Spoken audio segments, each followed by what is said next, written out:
is a clip from one of Acadian Accounting Education's free Class Friday sessions. Stick around to the end and I'll share how you can join us live, absolutely free, every week. Let's jump in.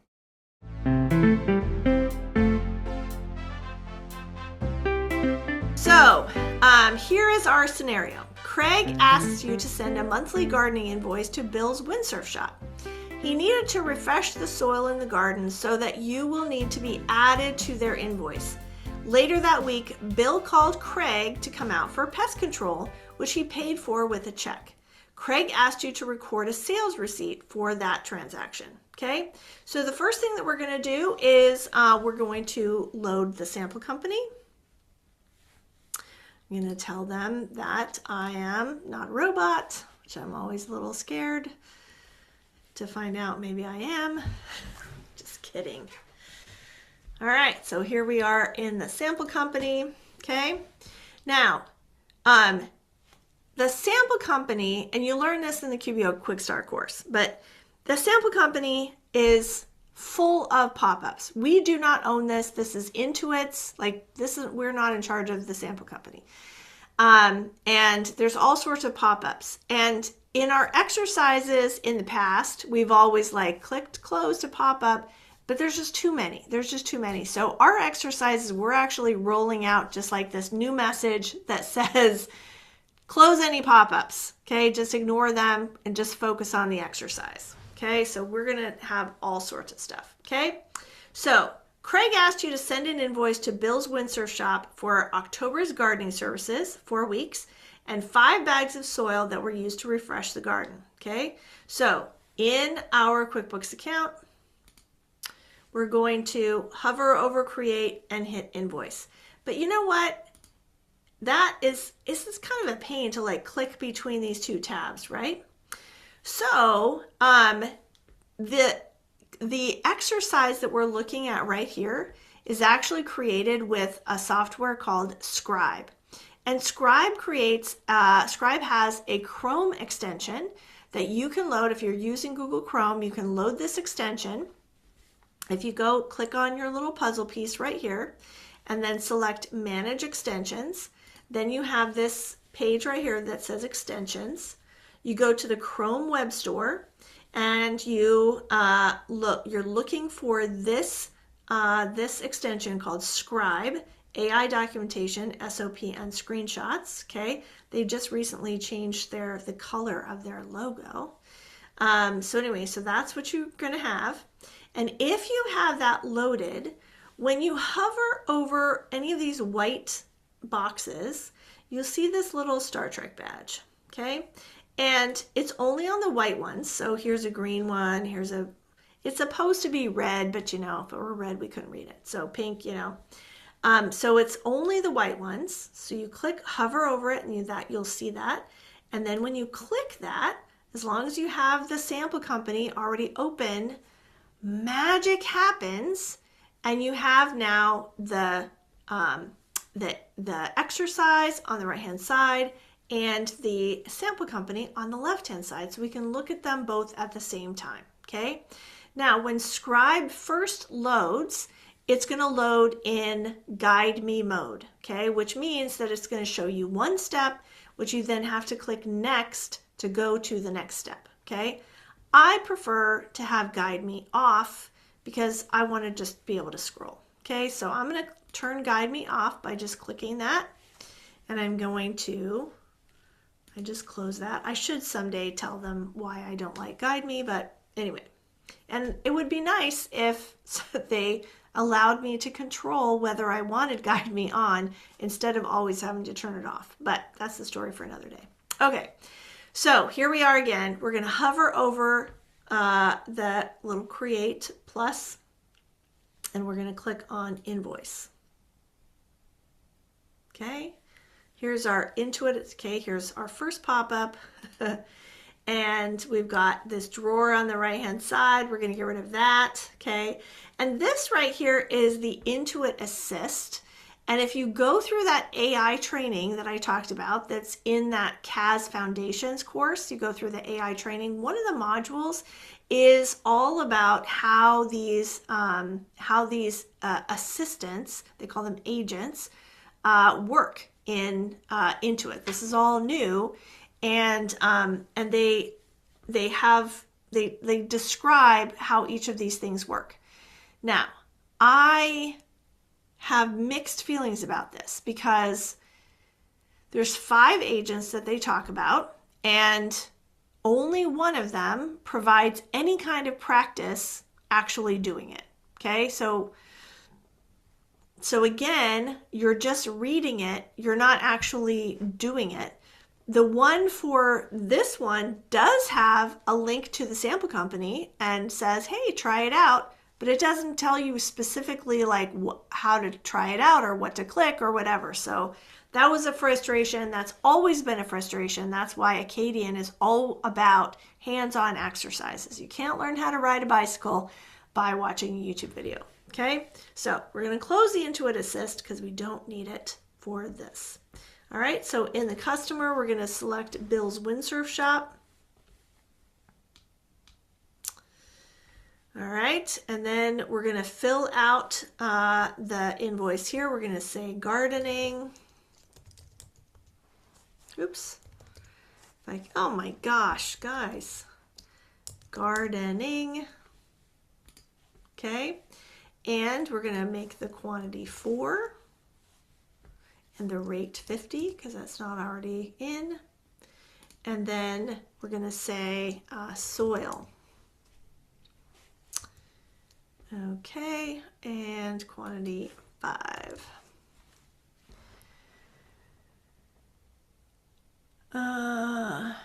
Yeah, okay.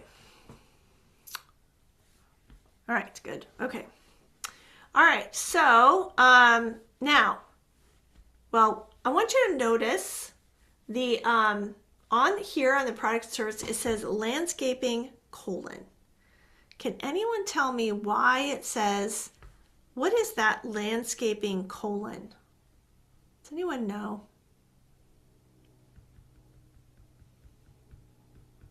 Don't worry, I'll wait. Category, very good. It's the category of the landscaping is the parent account. It's the category of the thing. Okay, I want to point this out because in a minute you'll see. Okay, all right.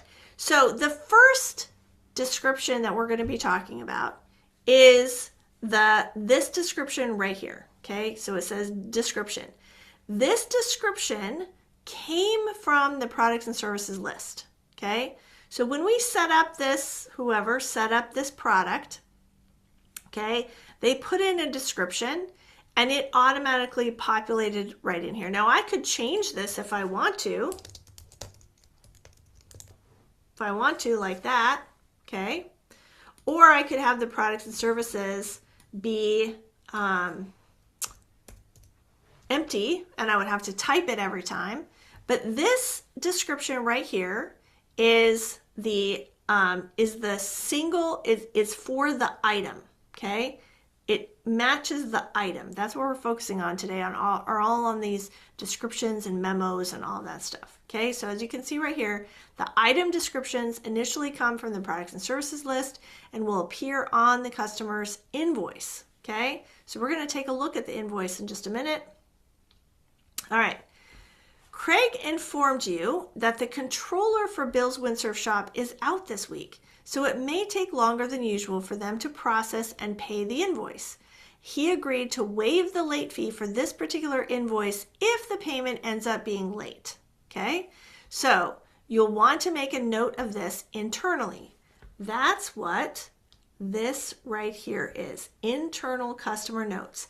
This is for you, the bookkeeper, okay, anybody who has access to this client's account. The client does not, the customer does not see this, okay? This is only the people who have access to the customer list can see the notes about that customer, okay?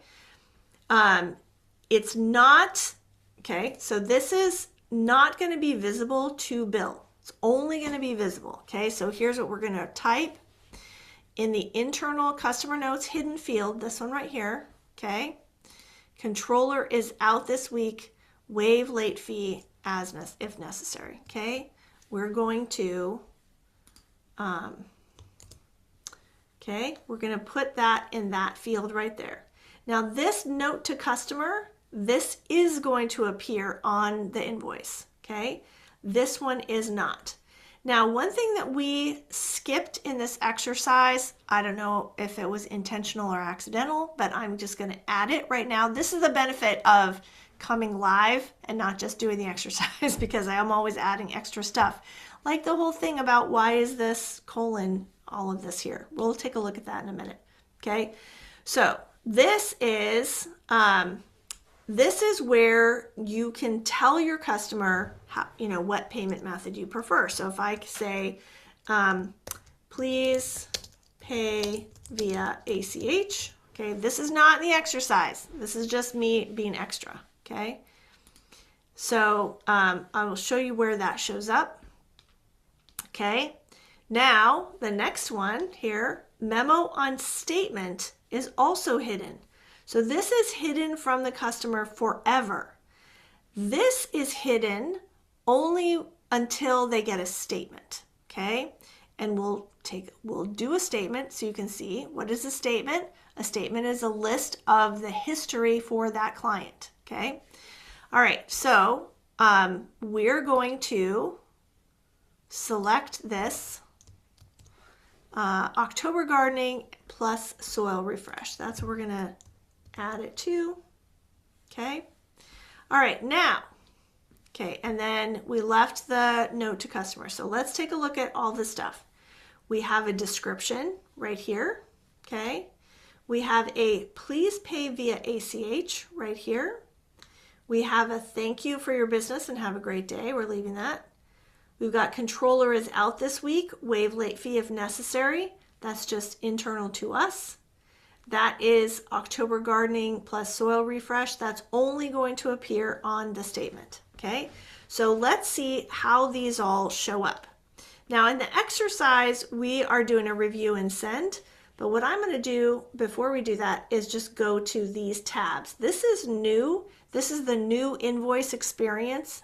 It's been out a couple months, I guess, but what's cool is you can see the different views. So I can go to email view. Okay, this is the email that is going out to the customer. The email message you write will go here. Well, when did I write the email? I haven't yet. I haven't yet written the email, but when I do, it's going to show up right here. Okay, notice it says, please pay via ACH. When did I type that? I typed that back on the invoice when it said, right here, customer payment options, and I said that's the message, okay? All right, so that's the email. Then when they receive the email, they'll click on this view details and they'll get this payer view. Oh, sorry, no, that's not it. That's like when they go to pay. Sorry, my bad. The PDF view is the actual. I'm going to close this so we've got some more. Okay, so here's the PDF view. All right, so here is the invoice that's going to go out, and look at where all of these things show up. Okay, so again, this is me being extra. This is not part of the exercise, but look at the product or service. It doesn't have the landscaping colon in front of it. It only has the product name. Okay, so that's a thing that's just internal to us. Then here's the description. Okay, we know where that's associated with each product and service. Okay, here is my message, please pay via ACH. Okay, we remember where I type that in. Here's the note to the customer, which is thank you for your business and have a great day. Okay, so let's see what happens when I click on, so now I'm on step 6, click review and send. Okay, so I click review and send. Oh, shoot. What happened? I didn't get oh, there it is. Oh my gosh. I forgot for a minute. I thought it just sent it. I was like, what happened to the review? There it is. Phew. Okay. All right. So here is where you type that email. Okay. Here's where you type that email. And remember where we saw it before? It said the text of your email will go here. Okay. That's where this is going to be. Now this default, you can change what the default text is if you want, or you can just change it for this, you know, like this email if I wanted to. Okay. And then here is where I can look at the, I guess I can't see it very well with my exercise open. It's a good thing we looked at it before. But here is here is what the invoice looks like. But we already saw what it looked like. Okay, so now I'm just going to click send invoice. It doesn't actually go anywhere because this is got another pop-up. Okay, all right, so now let's take a look at a sales receipt. Remember that later in the week, Bill called Craig to come out for pest control services, which he paid with check 526 at the time of the service. I think that when I did this before, I typed 525. So we might actually have two different check numbers in this exercise. We'll see when we get through it. Okay. Craig typically charges $35, but Bill requested that Craig spray both indoors and outdoors. So Craig charged $45 instead. So he tacked on an extra $10. Okay. So he already paid. He paid at the time of the sale. That's the difference between an invoice and a sales receipt. An invoice, you sent them a request for money, and then later you get paid. A sales receipt means you got paid like right now. Okay? All right. So I'm going to hover over create, and I'm going to select sales receipt. We're on step 8. And then again, this is Bill's Windsurf Shop. Okay. And in the payment field, how did he pay? He paid with a check. And yeah, see, I did 525 here. So maybe we just need to change, Lindsay, maybe we just need to change this to 525 earlier, because I accidentally did 526 in the screenshots. Okay, so in the reference number, this is 525. And in the product and service, this is pest control. Okay, so here we have again there before the colons. We're gonna take a look at that in a minute. The description came from that product and service, but now we're not charging $35. We're doing $45. Okay. Let's see. That was step 13. Okay. So now we have different boxes this time. Okay. So this time we don't have the opportunity to type, we don't have an opportunity to type a note about the customer. Why? I don't know, but we don't. Now we have a message displayed on the sales receipt, which is thank you for your business and have a great day. So we're going to leave that one. But now we have message displayed on statement. Remember on the invoice, it said hidden, but this one doesn't say hidden, but it's still going to be hidden. So whatever, into it. I heard once Hector Garcia say that, I heard him say once that it's like Intuit has a bunch of developers all working on one thing in different rooms and they never talk to each other. Like, why can't they make it the same? I don't know. Okay, anyway. So this is going to be our message on the statement. We're going to run Could you add a new charge for the extra $10 if you needed more detail? Absolutely. Absolutely. Yeah. Yeah. So for the message displayed on the statement, and you could also put it just as a description here. Yeah. So this is the message that's going to be displayed on the statement. Okay. All right. Now take a look at what would be displayed on the receipt if you were to print it out for the customer. Okay, so we're going to click print or preview. And then we're going to click print or preview again. Now, you don't always send sales receipts to customers. Sometimes you do if they want a copy of their receipt. If they don't want a copy of their receipt, you still have it. But this is what it would look like. Okay. So you'll notice that it says pest control, and notice it says here activity. This verbiage is a little bit different than it was. Verbiage is a little bit different than it is on an invoice. But here it says, thank you for your business and have a great day. I don't have an opportunity to say how I want to be paid because they have already paid. Okay. All right. So, we've noticed that this only happens on the live stream, but I guess it's because that's the only time I show it up on the screen. So if you get this message, this like image failed to load, if you right click and then select reload frame, then it will refresh everything so that you can see the pictures. And I always forget to check what step number.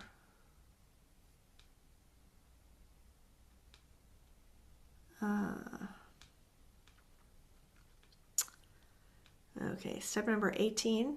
Thank you, Kathy, or Kath. Okay, all right, so we did that. All right, so here we are, step 17. We're just going to close the screen. Why does mine say save and close, and the exercise said when we recorded it, it said record and close? I have no idea.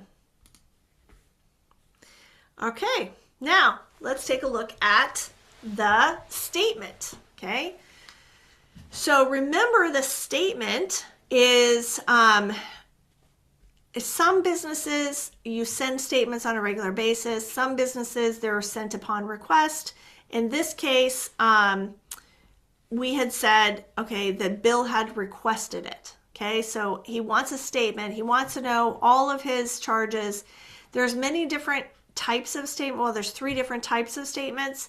And one of the free exercises goes into the differences between the 3 different statements. I'm not going to go over that today. We're just going to say that we're going to do a balance forward statement. Okay. So at the end of the month, Bill requested a balance forward statement for their records.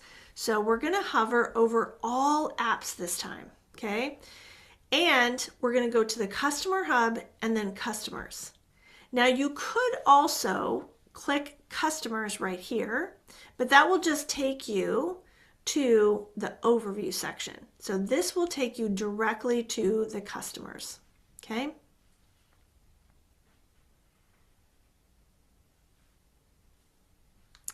So here's our list of customers. I'm going to click this little icon right here, which is going to close that window just to give me some more space. And then here is Bill's Windsurf Shop. That's what we want to select. All right, now let's take a look at this. Okay, oh, pop-ups everywhere. Okay. All right, so first of all, I want to point out this right here. Controller is out this week. Waive late fee if necessary. Well, this note, okay, is now associated with this customer so that anytime that I create an invoice in the future, this will automatically show up. I'll show you. This is not the exercise. This is just me being extra. If I go to new transaction and select invoice, notice that it says controller is out this week, waive late fee if necessary. So that transferred over, okay, to that invoice. So, leave without saving. Okay, so you may want to, if you're going to leave a note like that, instead of saying controller is out this week, you may want to say controller is out the week of blah, blah, blah, blah, blah. Waive late fee as necessary. Okay, so this is just your internal notes. You'll notice that there is a notes tab right here where you can add notes about the customer. Okay, so you can add notes about like whatever's happening in their business, maybe it's a record of conversations. Call with Bill 1121, and we said he told me that blah blah blah.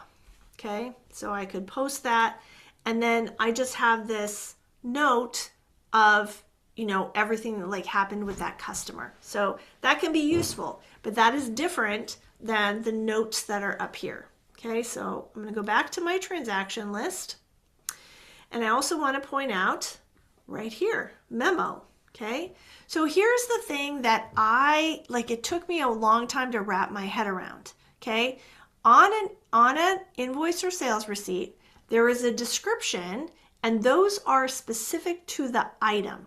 Okay, the memo is specific to the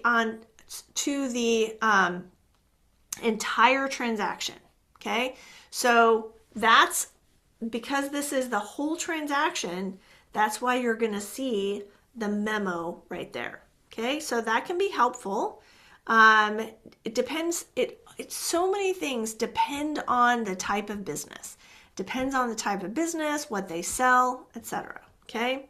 All right, so that's where you're going to see those memos, and then you'll also see them on the statement. So we're going to go to new transaction and select statement. Okay, we're going to have a balance forward statement. You can run multiple statements for multiple people. Again, that's all in that other exercise. We're not going to go through that. Okay, so then I'm going to click print or preview so I can see what the statement looks like. Okay, and notice it has the invoice number, and then it's followed by that memo. Okay, so if we didn't have the memo, it would just say invoice number 1038, sales receipt number 39, and here are the amounts. That's why it's helpful to have a memo, depending on the type of business, how many transactions there are. If it's helpful, there's something and we talk about this in Fast Track. There's something called the materiality principle in accounting. It's one of the GAAP, the generally accepted accounting principles. It's called materiality. Is you have to walk this fine line of how much detail you need to collect versus how much time you need to save. Okay, it's like some of us, bookkeepers especially, we got into this business because we're detail oriented and we want to like cross every T and dot every I. Okay, but having so much detail when it's not necessarily in the long run can weigh you down. Okay.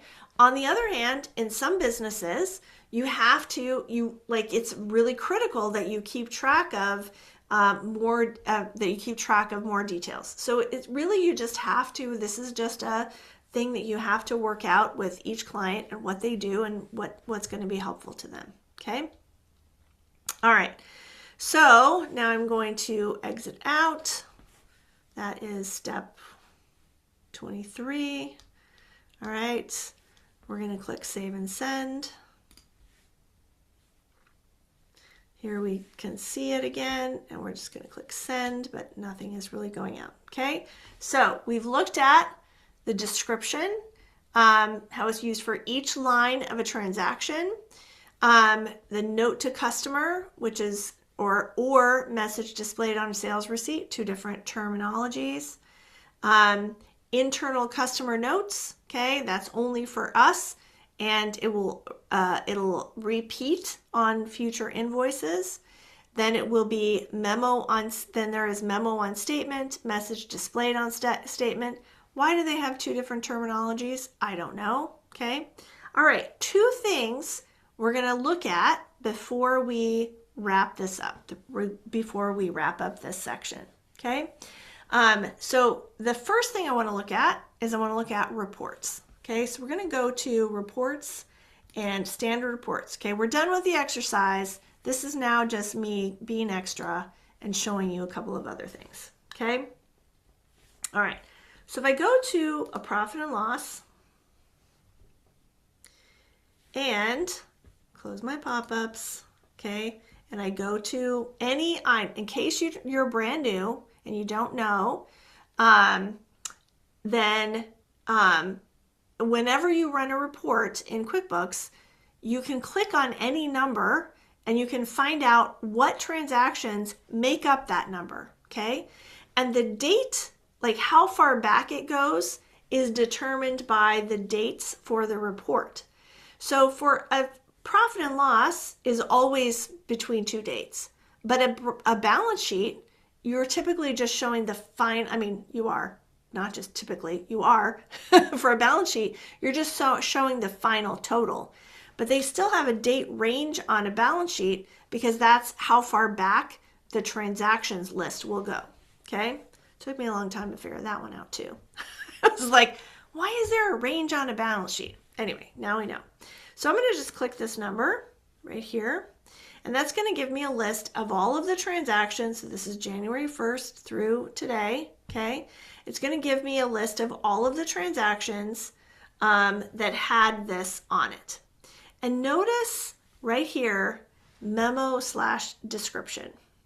And notice that this, like, what is this memo description? Well, let's take a look. I'm going to look at invoice 1031. Okay, here's invoice 1031, Freeman Sporting Goods. Okay, look at this. This has two items on it, weekly gardening service and a rock fountain. Okay, there's no statement memo.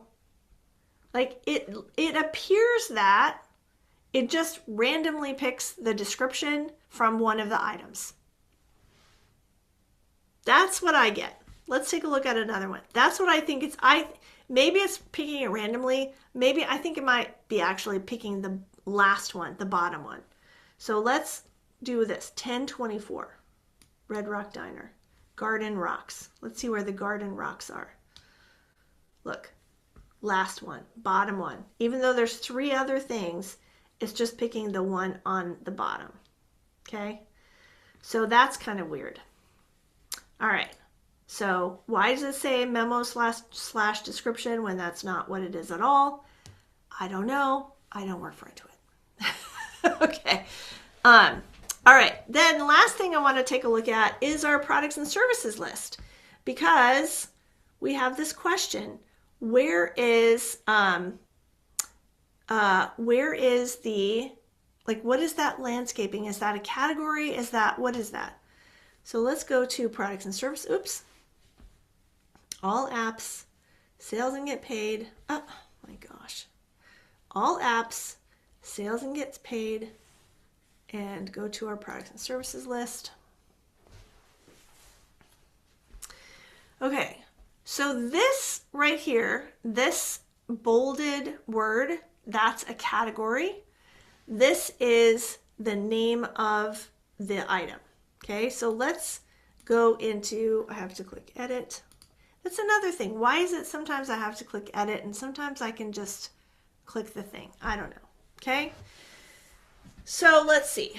So yes, so this one is design. That is the category. Okay, so category is only for us. It's only for internal use. And you can have subcategories. So what were we looking at before? Here's landscaping. So landscaping is the category. So you cannot have, when we were talking about this before in the chat, people were saying, oh, it's a sub product or a sub, like whatever. You can't have that. You only have individual products and services, but then for internal use, we have these categories. And hasn't always been that way. Like it used to be that you had parent products and services and you had like sub things, but I don't think you can do that anymore. Let's see if we can make well, maybe not. Inventory is not a good choice. Let's make it a service. Let's see. I have a category, and there's no way for me to make it like a sub item. So anyway, all right, so that's it. Hey, welcome back. If you found that helpful, why not join us every week for Free Class Friday inside the Bookkeeping Skills Lab, our free Facebook group where you can get access to free QuickStart courses, over 200 free hands-on exercises, weekly marketing tips, monthly drawings, and more. The link is below. Join us today. We'd love to see you in there.